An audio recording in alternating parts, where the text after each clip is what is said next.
একটা কোয়েশ্চেন এখন যেটা করব সেটা আমি তোমাদেরকে বলে দিচ্ছি যে ম্যাথটা কিরকম এসেছিল কোনো একটা বোর্ডে, সেটা একটু দেখি আসো। তো ম্যাথটা হচ্ছে এরকম, আমরা যে ম্যাথটা করবো যে সেম অ্যামাউন্ট অফ টেম্পারেচার সোর্সে ইনক্রিজ করব and same amount of temperature সিঙ্কে আমি ডিক্রিজ করব। ঠিক আছে, আমি দেখতে চাই এফিসিয়েন্সি কি বোথ কেসে সেম হবে কিনা। ঠিক আছে, ম্যাথটা এরকম এসেছিল যে two friends, okay,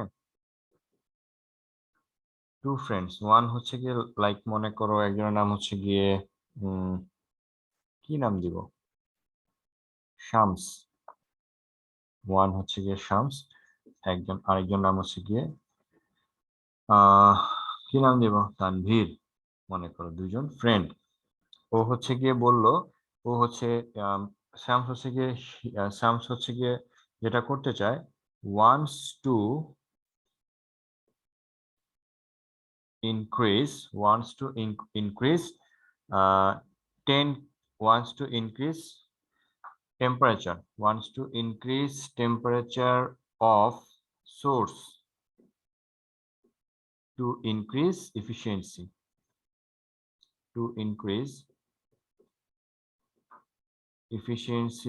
of engine।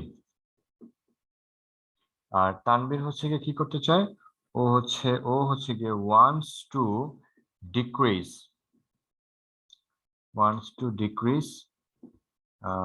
same amount of temperature of sink to increase efficiency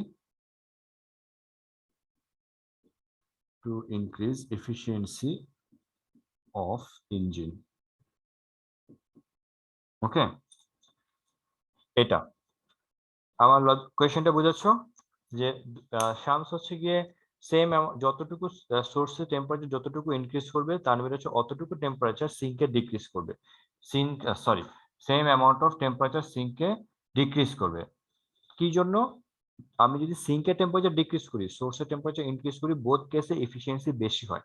এখন আমাদের টার্গেট হচ্ছে কি কোন কেসে টেম্পারেচার এফিসিয়েন্সি বেশি ইনক্রিজ হবে, শামসের কেস নাকি তানভীরের কেস?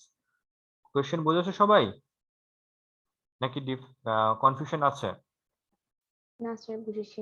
ওকে, তো এখন আমি দেখতে চাই যে হু উইল গেট, কোশ্চেনটা হচ্ছে who will get more efficiency of Karnaugh engine. ঠিক আছে, আচ্ছা, সো আমি এই হচ্ছে গিয়ে কোয়েশ্চেন নিয়ে এরকম একটা কোয়েশ্চেন হয়েছিল, পুরো ল্যাঙ্গুয়েজটা আমার ঠিক মনে নেই, তো আমি হচ্ছে গিয়ে তোমাদেরকে শর্ট করে নিয়ে কাজ করলাম। তো এখন আমি হচ্ছে দুইজনের ক্যালকুলেশন দুইটা পার্টে, এই পাশে শামসের ক্যালকুলেশন করবো, এই পাশে তানভীরের জন্য ক্যালকুলেশন করব। তো শামস হচ্ছে গিয়ে যে কাজ করবে, তো ফার্স্ট অফ অল এফিসিয়েন্সি ওর জন্য হচ্ছে গিয়ে কত, n1 বা n ইটা s আমি নিয়ে কাজ করি। তাহলে ওর জন্য ও কি করবে বলতো, ওর লজিকটা কি, কি লজিক? টেম্পারেচার ইনক্রিজ করবে কোথায়, সোর্সে। তো সোর্স স্যার। ফর্মুলা কি ছিল এফিসিয়েন্সির, eta equals to 1 minus T2 by T1। তাহলে ওর জন্য কত হবে, T2 যা থাকার তাই থাকবে, কিন্তু T1 এ কিছু টেম্পারেচার ইনক্রিজ করবে। সেটা কত আমরা কি জানি? কোশ্চেনে কিন্তু বলে দেয় নাই। তাহলে আমরা ধরে নিব যে x amount of temperature increase করলো, ও এক্স অ্যামাউন্ট অফ টেম্পারেচার সোর্সের সাথে ইনক্রিজ করে দিল। তাহলে আমি এটাকে এলসিএম করে ফেলে আসো। এলসিএম করলে কি হবে, আমি যদি পার্সেন্টেজ হিসাবটা না ধরি তাহলে পার্সেন্টেজের হিসাবে আসবে না, এইভাবে আসবে। তো এটাকে আমি এখন ক্যালকুলেশন করি, T1 বাই এক্স, এটা হবে T1 প্লাস এক্স মাইনাস কত হবে, T2 হবে। আমি কি ঠিক লিখেছি? এটা আই থিঙ্ক ঠিকঠাকই ইয়েস স্যার। লিখেছি। ওকে, এটা হচ্ছে গিয়ে সামসের জন্য এফিসিয়েন্সি, এটাকে দিয়ে দাও 1 নাম্বার ইকুয়েশন। এবার তানভীরের জন্য দেখো, তানভীর কি কাজ করবে, ওর জন্য এফিসিয়েন্সি হচ্ছে ইটা টি, এটা কত হবে 1 মাইনাস T2 বাই T1। ও কি করবে, T2 থেকে এক্স মাইনাস করবে। Am I right? ও টেম্পারেচার ডিক্রিজ করবে না সিঙ্কে, এই কারণে T2 মাইনাস এক্স হয়েছে। তো এটা আমরা এইভাবে লিখলাম, তাহলে এটাকে এলসিএম করলে কত হবে t1, এখানে কত হবে t1 minus t2 plus x, because এই মাইনাসটা প্লাস হয়ে যাবে, t1 এর আগে প্লাস ছিল মাইনাস হয়ে গেল। এটাকে যদি আমি অ্যারেঞ্জ করে লিখি তাহলে এখানে কত হবে, এখানে হবে t1 plus x minus t2, এটার মতো করে, এটার উপরে যা আছে এটার মতো করে আমি অ্যারেঞ্জ করে এটার জন্য লিখলাম। এটাকে আমি দিয়ে রাখি ইকুয়েশন নাম্বার 2। এটা হচ্ছে সামসের জন্য এন্ড তানভীরের জন্য আমি আলাদা করে ক্যালকুলেশন করে ফেললাম। তো নাও আমি যে কাজ করব, আমি এখন যে কাজ করব, নাও ইকুয়েশন 1 ডিভাইডেড বাই ইকুয়েশন 2, তাহলে কত হবে ns বাই nt, কত হবে বলো। এখানে ns বাই nt করলে এটা হবে t1 plus x minus t2, আর এখানে হবে t1 প্লাস এক্স। এখানে মাল্টিপ্লিকেশন সাইন দিয়ে এটা কি হবে, উল্টে যাবে না?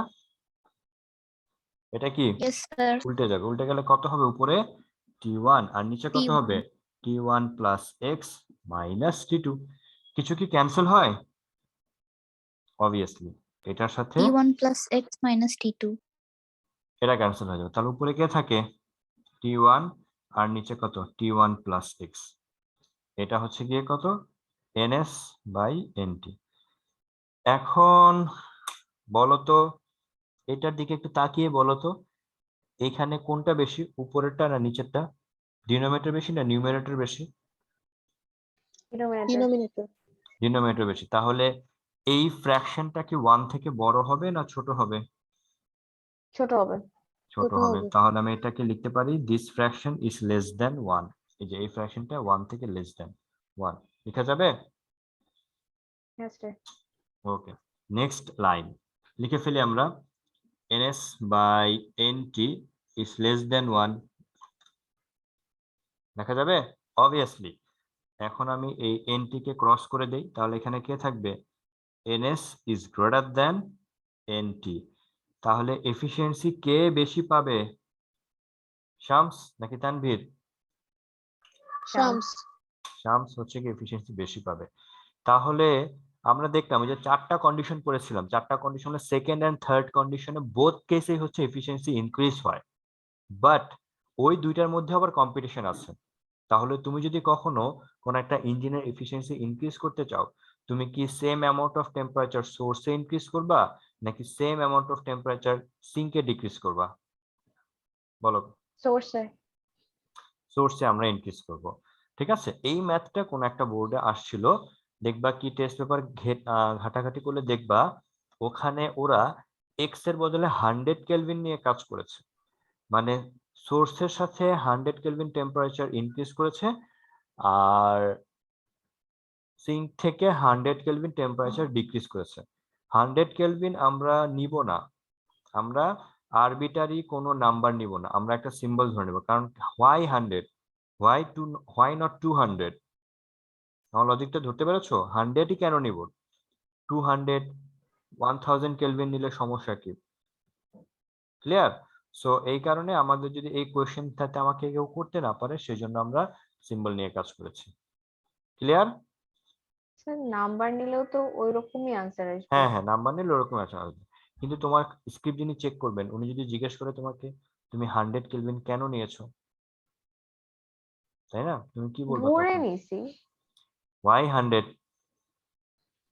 জিজ্ঞেস করতে পারে, 100। ওকে।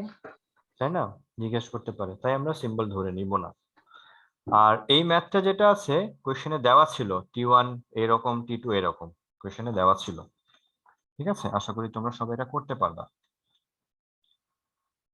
ওকে, আমাদের ম্যাথ সলভ হয়ে গেল, এটা আমরা সবাই আশা করি বুঝতে পেরেছি। কারো কোনো কনফিউশন আছে এটা নিয়ে? নাই। ওকে, এবার আমরা আরেকটা ম্যাথে যাই, তোমরা শেয়ার স্ক্রিনে দেখতে পাবা। ম্যাথটা হচ্ছে দেখতে এইরকম, দেখো ম্যাথটা হচ্ছে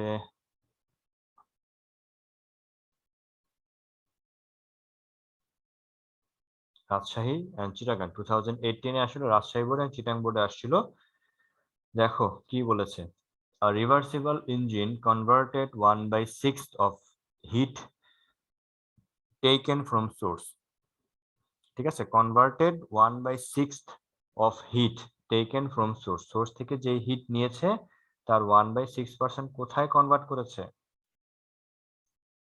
converted 1/6 of heat engine taken from the source to work, যতটুকু হিট ইঞ্জিন সোর্স থেকে যতটুকু হিট নিয়েছে তার 1/6 হচ্ছে গিয়ে সে কোথায় কাজে লাগিয়েছে, ওয়ার্কে কাজে লাগিয়েছে। Okay, so if sinks temperature decreases by 54 kelvin its efficiency will be twice. আমি যদি সিঙ্কের টেম্পারেচার 54 কেলভিন কমায় দেই, এফিসিয়েন্সি কত হয়ে যাবে, টুয়াইস হয়ে যাবে। ঠিক আছে, এই determine the temperature of the source, আমাদের ক্যালকুলেশন করতে হবে সোর্সের টেম্পারেচার ক্যালকুলেশন করতে হবে। ঠিক আছে, সোর্সের টেম্পারেচার ক্যালকুলেশন করতে হবে। তারপর নাম্বার বি বলেছে verify mathematically whether the entropy of source substance increase or decrease if its efficiency become twice. Number B, নাম্বারটা পরে করছি। নাম্বার বি এর জন্য এই এনট্রপি আমরা এখনো শিখি নাই বা এখনো রিভিশন দেই নাই, আমরা পরে করছি। এই ম্যাথটা আমরা একটু করার ট্রাই করি। ওকে, আসো ম্যাথটা একটু দেখা ট্রাই করি। এখন যে ম্যাথটা দেখিয়েছি সবাই পারবা না করে দিব, বলো, পারবে না করে দিব? করে দেন। করে দিতে হবে। ওকে, কোয়েশ্চেনে বলা আছে, এটা আসছে Rajshahi board and Chittagong board, কত সাল, 2018, খুঁজে বের করবা, বইতে পাবা খুঁজে। এখানে বলেছে যে রিভার্সিবল ইঞ্জিন, একটা ইঞ্জিন রিভার্সিবল কখন হবে জানি আমরা, এটা একটা নোটস, এই নোটটা লিখে রাখো, এটা তোমাদেরকে বলতেছি। এটা হচ্ছে অ্যান ইঞ্জিন, এটা খুব ইম্পর্টেন্ট একটা ইনফরমেশন। অ্যান ইঞ্জিন ইজ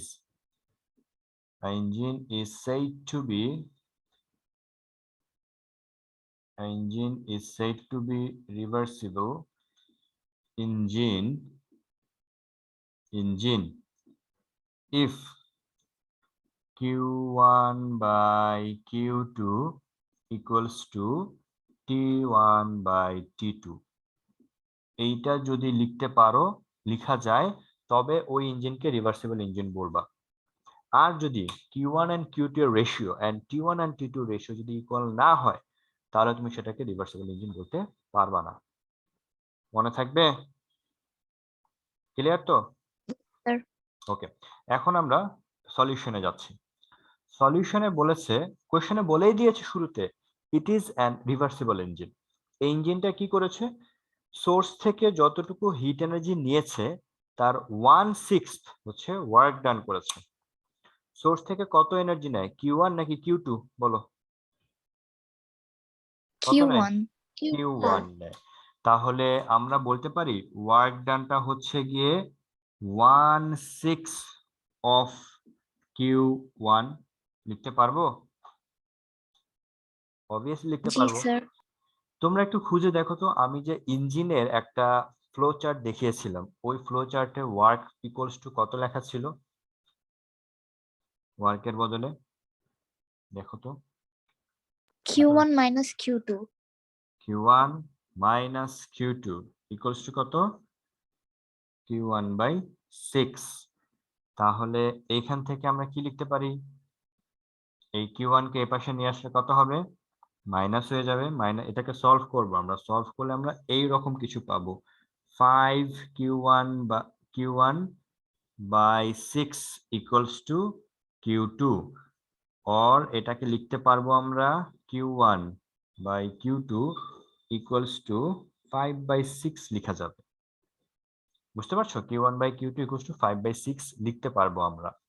হয়ে গেল, এটাকে আমরা দিয়ে রাখি ইকুয়েশন নাম্বার 1। এটা একটা কন্ডিশন নিয়ে আমরা কাজ করে ইকুয়েশন নাম্বার 1 পেয়েছি। এবার কোয়েশ্চেনে আরেকটা ইনফরমেশন বলা ছিল এইরকম যে if we decrease the source sink temperature by 54 kelvin then efficiency will be double. Efficiency কত হবে, ডবল হয়ে যাবে। তো এখন একটু দেখো তো আমরা এফিসিয়েন্সি ক্যালকুলেশন করতে পারি কিনা, দেখো তো। নাও এফিসিয়েন্সি কত বলো তো, এই মুহূর্তে এফিসিয়েন্সি কত, নাও এফিসিয়েন্সি হচ্ছে গিয়ে ইটা 1 ইটা, এটাকে কত লেখা যাবে, 1 মাইনাস কত, Q2 বাই Q1 লেখা যাবে? লেখা যাবে জি এটা? স্যার। লেখা যাবে। তাহলে এটা কত হবে? এটাকে ভুল লিখছি আমি কোথাও, দেখো তো। এখানে ভুল লিখেছি, হ্যাঁ এটা হচ্ছে 6/5 হবে। Q1/Q2 হচ্ছে 6/5, তাহলে Q2/Q1 কত হবে?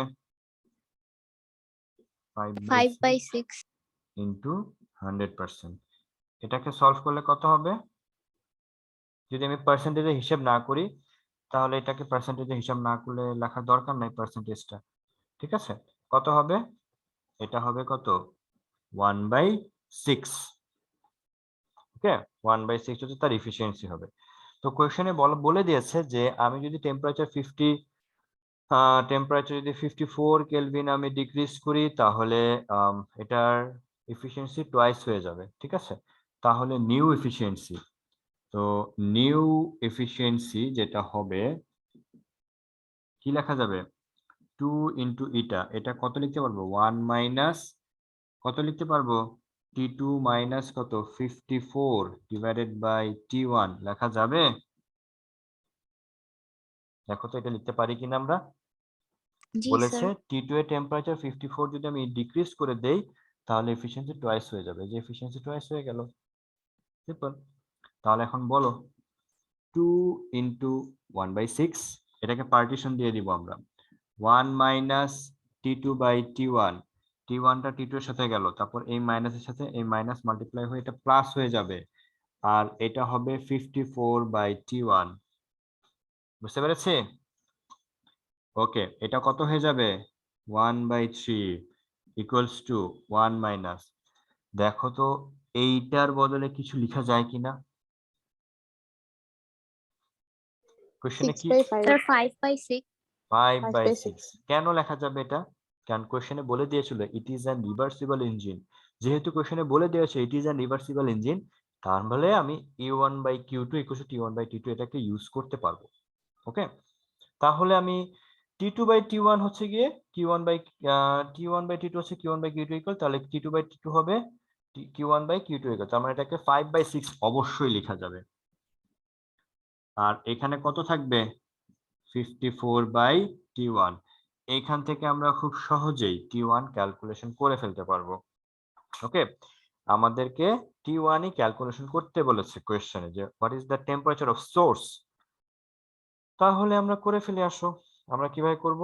আমরা করব এভাবে যে 1/3 থেকে মাইনাস হবে 1, তারপর এখান থেকে প্লাস হবে কত?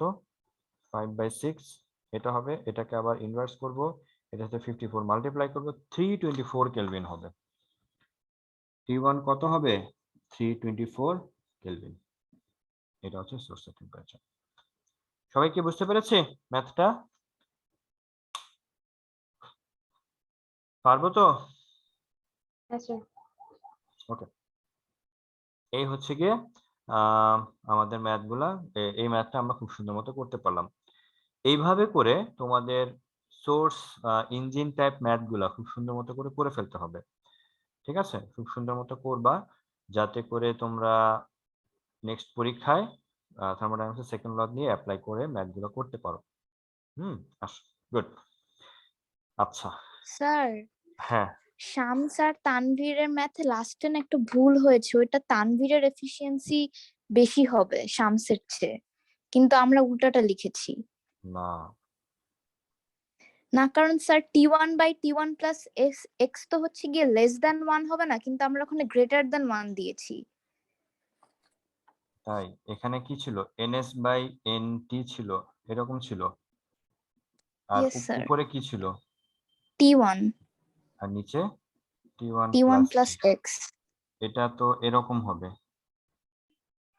ইয়েস স্যার, কিন্তু আমরা মানে উল্টা সিম্বলটা দিয়েছিলাম, গ্রেটার দ্যান সিম্বলটা দিয়েছিলাম। তাই?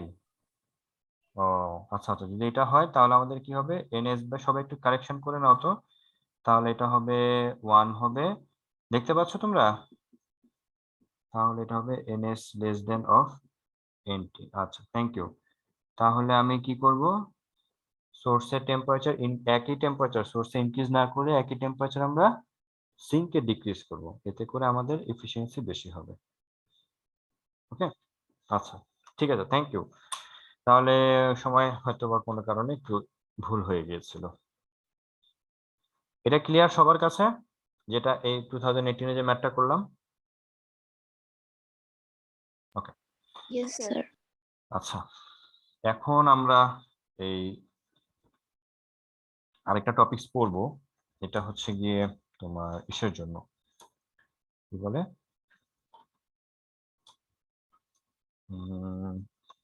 কারণ ইঞ্জিনের যে একটা গ্রাফ আছে, ওই গ্রাফ থেকে কিছু ম্যাথ করব, গ্রাফ থেকে কিছু কাজ করব। ঠিক আছে, গ্রাফটা একটু বোঝার ট্রাই করব। গ্রাফটা ছিল এরকম, সবাই একটু দেখো,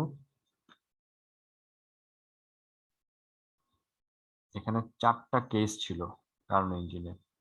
এটা হচ্ছে পয়েন্ট এ, এটা পয়েন্ট বি, এটা সি, এটা হচ্ছে ডি। গ্রাফটা হচ্ছে এইভাবে যায় সব সময়, এইভাবে। ঠিক আছে, এইভাবে যায়। এ থেকে বি এটা টেম্পারেচার T1, সি থেকে ডি এটা টেম্পারেচার T2। এ থেকে বি টেম্পারেচার T1 মানে হচ্ছে এ পয়েন্টেও টেম্পারেচার T1, এ থেকে বি এই লাইনের উপর, এই কার্ভের উপর ইচ অ্যান্ড এভরি পয়েন্টে টেম্পারেচার T1।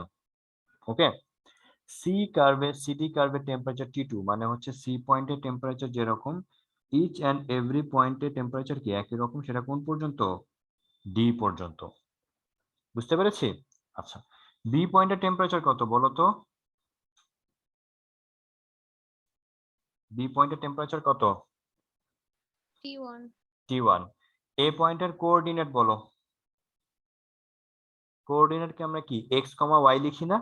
এখানে এক্স এক্সিসে কে আছে? ভি। তাহলে এ পয়েন্টের কোঅর্ডিনেট কত হবে? V1 কমা P1। টেম্পারেচার কত হবে? T1। বি পয়েন্টের কোঅর্ডিনেট বলো, এটা হবে V2 কমা P2। Temperature T1। সি পয়েন্টের কোঅর্ডিনেট বলো, V3 কমা P3। Temperature T2। আর ডি পয়েন্টের কোঅর্ডিনেট V4 কমা P4। Temperature T2। বুঝতে পেরেছো? মনে থাকবে? ওকে, তো এখানে হচ্ছে গিয়ে যেটা হয়, এবি, এবিটাকে আমরা যেটা বলবো, এবি হচ্ছে গিয়ে আইসোথার্মাল এক্সপানশন। আইসোথার্মাল এক্সপানশন, এখানে ওয়ার্ক ডানটাকে W1 বলবো, এন্ড এখানে ওয়ার্ক ডান হয় পজিটিভ। ঠিক আছে, বিসিটাকে আমরা বলবো অ্যাডিয়াবেটিক। বিসিটার নাম হচ্ছে গিয়ে অ্যাডিয়াবেটিক এক্সপানশন। এটার ওয়ার্ক ডানকে W2 দিয়ে সিম্বলাইজ করব, এটাও হবে পজিটিভ। সিডি, এটাকে আমরা বলবো এটাকে আমরা নাম দিয়ে, মানে এটা হয় হচ্ছে কি আইসোথার্মাল কম্প্রেশন। এটা হচ্ছে আইসোথার্মাল কম্প্রেশন, এটাকে W3, এটা হবে নেগেটিভ। এন্ড ডিএ, এটা হচ্ছে কি হবে? এটা হচ্ছে গিয়ে অ্যাডিয়াবেটিক অ্যাডিয়াবেটিক কম্প্রেশন, এটাকে আমরা W4 বলবো, এটাও কি হবে? নেগেটিভ। দেয়ারফর টোটাল ওয়ার্ককে আমরা W1 বলবো। W1 কত হবে? সরি, টোটাল ওয়ার্ক হচ্ছে W কত হবে? W1 plus W2, W3 plus W4। বুঝতে পেরেছি এই গ্রাফটা? লেখা শেষ হলে আমাকে বলবা। শেষ স্যার। ওকে, স্যার একবার এক্সপ্লেইন করেন গ্রাফটা। গ্রাফটা হচ্ছে একটা কার্নো ইঞ্জিন হচ্ছে এ পয়েন্ট থেকে তার, একটা কার্নো ইঞ্জিন হচ্ছে কি 4টা কেস ঘটে, একটা হচ্ছে 2টা কম্প্রেশন ঘটে, 2টা এক্সপ্যানশন ঘটে, মানে সিলিন্ডার দুইবার এক্সপ্যান্ড হয় 2টা প্রসেসে, অ্যাডিয়াবেটিক কেসে আর হচ্ছে আইসোথার্মাল কেসে। এক্সপ্যান্ড হয়ে আবার যখন কম্প্রেস হয় তখন একটা ওয়ার্ক ডান হয়, এই ওয়ার্ক ডানটা হচ্ছে হিট এনার্জিকে কাজে লাগিয়ে হয়। তখন ইঞ্জিনটা যতটুকু ওয়ার্ক ডান করে, এটা হচ্ছে 2টা এক্সপ্যানশন এন্ড 2টা কম্প্রেশনের মাধ্যমে ওয়ার্ক ডান করে থাকে। ওকে, এন্ড ওই কম্প্রেশন এন্ড এক্সপ্যানশনকে আমরা হচ্ছে গ্রাফ দিয়ে এক্সপ্রেস করেছিলাম। ঠিক আছে, অনেক আগে আমরা করেছি। ঠিক আছে, তো এখন এখানে যে চারটা যে প্রসেস ঘটে, এই চারটা প্রসেস হচ্ছে এই চারটা প্রসেস। একবার হচ্ছে isothermal expansion, adiabatic expansion, isothermal compression and adiabatic compression. ঠিক আছে, এবি যেটা হচ্ছে এটা হচ্ছে আইসোথার্মাল কেস, সিডিটাও হচ্ছে আইসোথার্মাল কেস। দেখো এবিতে কোনো টেম্পারেচার চেঞ্জ হয় নাই, সিডিতেও কোনো টেম্পারেচার চেঞ্জ হয় নাই। আর বিসিটা হচ্ছে অ্যাডিয়াবেটিক কেস, ডিএ এটাও হচ্ছে অ্যাডিয়াবেটিক কেস। খেয়াল করে দেখো, এ থেকে তুমি যখন বি এর দিকে যাচ্ছ, ভলিউম কি বাড়তেছে না কমতেছে? এদিকে বলো। বাড়তেছে। বাড়তেছে। ভলিউম যদি ইনক্রিজ হয় তাহলে সিলিন্ডার কি উপরে উঠবে না নিচে নামবে? উপরে উঠবে। উপরে। উপরে উপরে উঠলে কি হয়, এক্সপ্যানশন হবে নাকি কম্প্রেশন হবে? কি হয়, এক্সপ্যানশন। এক্সপ্যানশন হবে। এক্সপেনশন। এই কারণে এখানে এবিটাও এক্সপ্যানশন, দেখো এবিটাও এক্সপ্যানশন, বিসিটাও এক্সপ্যানশন। আবার সে যখন সি থেকে ডিতে আসে, ভলিউম কি কমতে শুরু করে। ভলিউম কমতে শুরু করা মানে কি, ভলিউম কম্প্রেশন হয়। এই কারণে সিডিটাও হচ্ছে গিয়ে কম্প্রেশন, ডিএ এটাও হচ্ছে গিয়ে কি কম্প্রেশন। ওকে, তো ঘুরে ফিরে এ পয়েন্ট থেকে জার্নি শুরু করে সে আবার কোথায় যায়, এ পয়েন্টে যায়। তখন যতটুকু ওয়ার্ক ডান করে, এই ওয়ার্ক ডানটা প্রত্যেকটা কেসে কতটুকু ওয়ার্ক ডান হয়, এই ওয়ার্ক ডানের অ্যামাউন্টটা আমরা এখানে লিখে ফেলেছি। এই দুইটা কেন মাইনাস হয়েছে, কারণ কম্প্রেশন করার সময় কি আমরা উপর থেকে ধাক্কা দিই, সিলিন্ডারকে নিচের দিকে কম্প্রেস করি। তো আমি কোথায় আছি, এনভায়রনমেন্টে আছি। কে কাজ করেছে, এনভায়রনমেন্ট কাজ করেছে। এনভায়রনমেন্ট যদি কাজ করে তাই নেগেটিভ হয়, এই কারণে W3 এন্ড W4 নেগেটিভ আসে কম্প্রেশনের বেলায়। বুঝতে পেরেছি? ক্লিয়ার সবাই? Yes okay, sir. এইভাবে করে আমরা ক্যালকুলেশন, এভাবে করে আমরা কাজ করব। এখন মাঝে মাঝে বলবে কি এটা, আর এবিটা হচ্ছে গিয়ে ফার্স্ট ফার্স্ট সাইকেল, এবিটাকে বলা হয় ফার্স্ট সাইকেল, বিসিটাকে কি বলা হবে, সেকেন্ড সাইকেল, সিডিটাকে বলা হবে থার্ড সাইকেল এন্ড ডিএ এটাকে বলা হবে ফোর্থ সাইকেল। এই চারটা সাইকেল ফিল আপ করে কাজ করে। কয়টা সাইকেল? চারটা সাইকেল। একটা কারণ ইঞ্জিন চারটা সাইকেল কমপ্লিট করে ওয়ার্ক ডান করে। এই চারটা সাইকেলের মধ্যে এক্সপ্যানশন কয়টা বলো?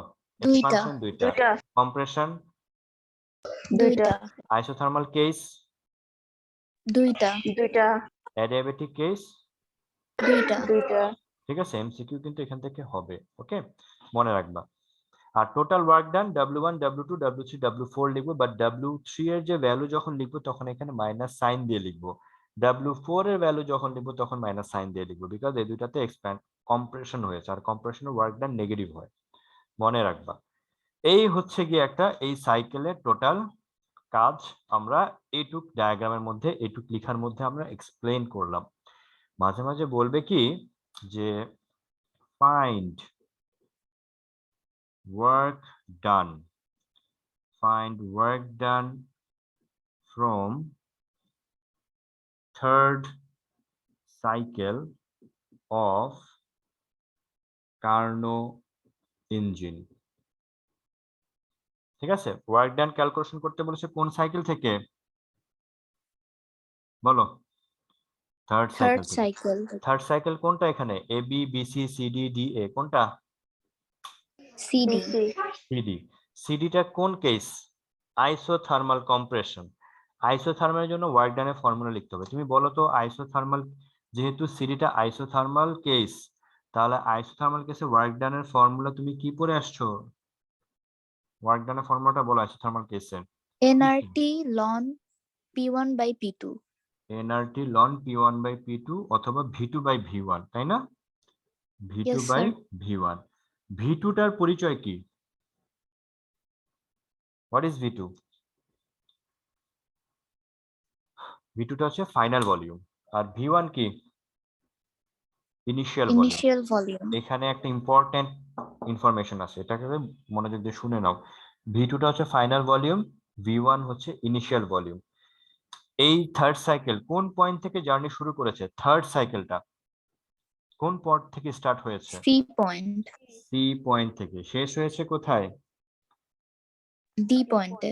ডি পয়েন্টে। সি পয়েন্টে ভলিউম কত? V3। V3। ডি পয়েন্টে ভলিউম কত?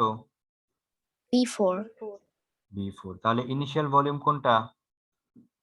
V3 initial. আর ফাইনাল ভলিউম V4 তাহলে এখানে কত লিখবা? V4 by V3 বুঝতে পেরেছো? এভাবে কাজ করবা। ক্লিয়ার সবাই? এখানে ওয়ার্ক ডান ফ্রম থার্ড সাইকেলে কিভাবে ভ্যালুগুলো লিখেছি, ক্লিয়ার তো? ওকে, এখন এখানে টেম্পারেচার কোনটা নিবা? T1 নিবা না T2 নিবা? এখানে তো টি লিখছো, কোনটা T2 নিবা? এখানে টেম্পারেচার নিবা T2। ওকে, ভেরি গুড। এবার যদি তোমাকে কোয়েশ্চেন করা হয়, তার মানে আমরা এই থার্ড সাইকেলের জন্য যে ইকুয়েশন লিখেছি এটাকে মুখস্থ করার দরকার আছে নাকি দেখে দেখে বুঝে লিখতে পারবা? পারবা? দেখে দেখে বুঝে লিখতে পারবো। Very good. এবার মনে করো আমি তোমাকে বললাম find work done, find work done from fourth cycle. কি লিখবা? ওয়ার্ক ডানের ফর্মুলা লিখবা ওয়ার্ক ডান। তুমি দেখবা ফোর্থ সাইকেল, এটা কোন case? Adiabatic case. Adiabatic compression adiabatic এর ফর্মুলা কি ছিল? আগে ফর্মুলাটা লিখবা। ফর্মুলা কি ছিল? nr 1 minus gamma T2 by T1, এটা লিখবা প্রথমে। তারপর দেখবা ফাইনাল টেম্পারেচার এই ডায়াগ্রামে কোনটা, ইনিশিয়াল টেম্পারেচার কোনটা। আমরা যখন ফর্মুলা পড়েছি T2 টা ছিল ফাইনাল টেম্পারেচার আর T1 টা কি ছিল? Initial initial temperature. temperature এখন এই ফোর্থ সাইকেল কোন পয়েন্ট থেকে জার্নি শুরু করেছে? D point ডি পয়েন্ট থেকে। কোথায় শেষ হয়েছে? A point এ পয়েন্টে। ডি পয়েন্টের টেম্পারেচার কত? T2 এ পয়েন্টের টেম্পারেচার কত? T1 T1। তাহলে ইনিশিয়াল টেম্পারেচার কোনটা? T2 এটা হচ্ছে ইনিশিয়াল টেম্পারেচার আর ফাইনাল টেম্পারেচার T1। তাহলে কি এখানে T1 তাহলে কি এটা চেঞ্জ করতে হবে না? এটা ঠিক yes sir লিখছি? এটা কত হবে? এটা হবে T1 minus T2 T1 minus T2। বুঝছো? তুমি প্রথমে ইকুয়েশন লিখবা, এরপর তোমার ডায়াগ্রামের বেসিসের উপর ডিপেন্ড করে তুমি ইকুয়েশন চেঞ্জ করবা। মনে থাকবে এটা ফোর্থ সাইকেল থার্ড সাইকেলের জন্য কিভাবে ইকুয়েশনে গেট আপ চেঞ্জ হয়েছে? লজিকটা মনে থাকবে তো? ইনশাআল্লাহ স্যার। এটা মনে রাখতে হবে, এনি হাউ, কোনো মুখস্থ করা যাবে না। কারণ আমি সবসময় বলি ইন্টারমিডিয়েটে তুমি ক্রিয়েটিভ কোশ্চেনের ডি নাম্বারটা অ্যান্সার করতে হলে তোমাকে ফিজিক্স বুঝতেই হবে। তুমি আন্দাজে, যেমন আমরা কেউ যদি মনে করো পরীক্ষার হলে এটাকে T2 মাইনাস T1 দিয়ে কাজ করে ফেলে, তাহলে ডেফিনেটলি ওয়ার্ক ডানে তার ভুল আসবে, টোটালি একটা রং একটা ভ্যালু আসবে, তো অবশ্যই সে অ্যান্সার পাবে না। তো এইখানে গেট আপটা কেন চেঞ্জ হয়েছে, এটা বেসিক নলেজটা তোমার আছে বলে তুমি এখানে বুঝতে পারবে এবং you have confident to write this one. Okay, এইভাবে তুমি কাজ করবা। কিন্তু যদি বলতো সেকেন্ড সাইকেল, যদি বলতো তুমি এভাবে লিখো সেকেন্ড সাইকেল কোত্থেকে শুরু হয়েছে, তুমি লিখবা সেকেন্ড সাইকেল শুরু হয়েছে বি থেকে, সেকেন্ড সাইকেল শেষ হয়েছে কোথায়? সি তে শেষ হয়েছে। সেকেন্ড সাইকেলের বি পয়েন্টের টেম্পারেচার কত লিখবা? তুমি লিখবা T1 আর সি পয়েন্টের টেম্পারেচার লিখবা তুমি কত? T2। তখন final temperature T2, initial temperature T1। তখন কি এটাই থাকবে বলো তো সেকেন্ড সাইকেলের জন্য? no sir তখন T2 minus T1 হয়ে যাবে। T2 minus T1। সবাই ক্লিয়ার? ওকে, আর যদি বলতো এটা first cycle, work done from first cycle, এটা না, আমরা এখন এটা করব। Work done from first cycle যদি বলে, তুমি বলবা যে ফার্স্ট সাইকেল তো isothermal case AB, so AB শুরু হয়েছে এ থেকে, শেষ হয়েছে বি তে। এর ভলিউম হচ্ছে V1, বি এর ভলিউম হচ্ছে V2, এটা হচ্ছে কি ফাইনাল, এটা হচ্ছে কি ইনিশিয়াল। তাহলে এখানে লিখতে হবে V2, এখানে লিখতে হবে V1। আর এবি সাইকেলের টেম্পারেচার কত, T2 না T1? T1 তাহলে এখানে লিখতে হবে T1। সো আশা করি তোমরা আজকে এই গ্রাফের উপর ডিপেন্ড করে প্রত্যেকটা সাইকেলে কিভাবে ইকুয়েশন গুলো চেঞ্জ হবে এটা তোমরা বুঝতে পেরেছো, এবং আরেকটু ভালো মতো দেখলে তোমরা আরেকটু ভালো মতো বুঝতে পারবা। ক্লিয়ার সবাই? Yes, sir. Yes, sir. Yes, sir. ওকে, সবাই তো আশা করি বুঝেছো। যেমন নিশাদ বুঝেছো, জি স্যার। তন্দ্রা, Yes, sir. ওকে, তোমরা একটু কম রেসপন্স করো, রেসপন্স করতে হবে কেমন, আর না বুঝলে বুঝে নিতে হবে, ইটস ইউর রাইট বুঝে নেওয়াটা। ওকে, যাই হোক, এই হচ্ছে আমরা এটা ভালো মতো পড়লাম। এখন বলো আরেক, ক্লাসের লাস্টে এই বিগুলো দাগাই দিবেন। ও হ্যাঁ হ্যাঁ, ক্লাস তো শেষ হয়নি, লিঙ্ক টাইম শেষ হয়ে গেছে। তার আগে বলো, এবি দাগানোর আগে আমি আরেকটা টপিকস নিয়ে ডিসকাস করতে চাই। ব্রেন খালি আছে, নিতে পারবা? জি স্যার। Yes, সব- sir. সবাই বলো আগে, কে পারবে না বলো। জি স্যার। যাক, সবাই পারবে যখন, তাহলে আমরা একটু এনট্রপি নিয়ে কথা বলি। এনট্রপি কনসেপ্টটা ক্লিয়ার আছে? এনট্রপি কনসেপ্টটা বলার আগে আমাদের কত 3 মিনিট সময় আছে। আমি হচ্ছে একটা ছবি যদি সেন্ড করি, ওখানে যদি মার্ক করে দেই এই কোয়েশ্চেন গুলো পড়তে হবে, তাহলে হবে না এ বি এর জন্য? জি স্যার হবে। হবে স্যার। এবং তোমরা হচ্ছে গিয়ে যেটা করবা, তোমাদের বইয়ে যে এক্সারসাইজে আছে, ওই বইয়ের এক্সাম তো একটু লেটে আছে, তোমরা বসে লিখে রাখবা কোয়েশ্চেনের পাশে যে এই কোয়েশ্চেনের অ্যান্সার এত নাম্বার পেজে আছে, তাহলে পরীক্ষার সময় খুঁজতে হবে না, বুঝছো? তোমার টাইম সেভ হবে, অনেক টাইম সেভ হবে, এন্ড তোমার একটা কনফিডেন্ট থাকবে। আচ্ছা, ঠিক আছে। তোমরা কি কি বলে, কেমিস্ট্রি কোথায় পড়ো? স্যার Get- কেমিস্ট্রির জন্য টিচার খুঁজতেছি, কেউই পড়াতে চাচ্ছে না ইংলিশ ভার্সন। কেউ পড়তে যাচ্ছে না? জি স্যার। আর বাকিরা কে কোথায় পড়ো? স্যার তোমার- আমার পাশে একটা আপু আছে, উনি এসে পড়ায়। ও আচ্ছা আচ্ছা। কেমিস্ট্রি, তোমাদের কেমিস্ট্রি ক্লাস কে নিচ্ছে এখন? ইংলিশে, ইংলিশ ভার্সনে ক্লাস কে নিচ্ছে? Sir Moinul sir. স্যার ও আর আগে থেকে, আরেকটা ম্যাডাম। ও আগে থেকে তো উনি নিতেন, যতটুকু মনে পড়ে আমার। ইংলিশ ভার্সন আমিও হচ্ছে গিয়ে পড়াই না, দুইটা ব্যাচ পড়িয়েছি। তোমাদের ব্যাচের আগের ব্যাচ আমি ইংলিশ ভার্সনে পড়িয়েছি, আর এটা তোমাদেরকে পড়াচ্ছি। আসলে ইংলিশ ভার্সনে হয় কি, আগের ব্যাচ গুলাতে স্টুডেন্ট নাম্বার একটা ক্লাসে ছিল মাত্র 24, ছেলে মেয়ে মিলিয়ে 24 ছিল। তো দেখা গেছে কি 3-4 জন পড়তে আসে, তারপর আর খবর নেই। 3-4 জনের মধ্যে মনে করো 3 জন যদি পড়তে আসে, মাঝে মাঝে আবার যদি একজন আবার লেট গ্যাপ দেয়, তখন হয় কি পড়াইতে ওই ফ্লোটা আসে না। এই কারণে ইংলিশ ভার্সনে কেউ নিতে চায় না। আমি হচ্ছে কি অনেক রিস্ক নিয়ে নিছি, তারপরে তোমাদের অনেক একটা কম্পিটিশন ছিল বলে আমি এটাকে কন্টিনিউ করতে পেরেছি। তোমাদের মধ্যে অনেকেই আছে খুব সুন্দর সুন্দর কিছু কোয়েশ্চেন করো এন্ড রেসপন্স করতে পারো, এই কারণে পড়ায় খুব একটু মজা পেয়েছি, বা একটা ফ্লো আছে। বাট রেসপন্স না করলে, কথা না বললে সেই ইয়েটা আসে না, এই জন্য ভালো লাগে বা ইয়ে আছে। এখন তোমাদের কেমিস্ট্রি, ওই যে সুমাইয়া আমাকে বলছিল যে ওর একটা কেমিস্ট্রি টিচার দরকার ছিল, ম্যাথ কেমিস্ট্রি টিচার দরকার ছিল। কেউ যদি কোনো ব্যাচে তোমাদের মধ্যে পড়ে থাকো বা পড়ো, তাহলে ওকে একটু হেল্প করো। ও আর আর যদি এমন হয় 3-4, আমারও তো সেম প্রবলেম। তোমারও সেম প্রবলেম, তাহলে যেটা করতে হবে তোমাদের হচ্ছে গিয়ে কোনো ইউনিভার্সিটির বড় ভাই বোন, উনাদের হেল্প নিতে হবে, কেমন? কারণ মনে হয় ইংলিশ ভার্সনের ইয়ে পাবা না, কিন্তু উদ্ভাসে পড়ায় আমি যতটুকু জানি। উদ্ভাসের ভার্সনের জন্য আলাদা ব্যাচ ছিল আগের ব্যাচে, এখন এবার আছে কিনা আমি জানি না, যোগাযোগ করে দেখতে পারো।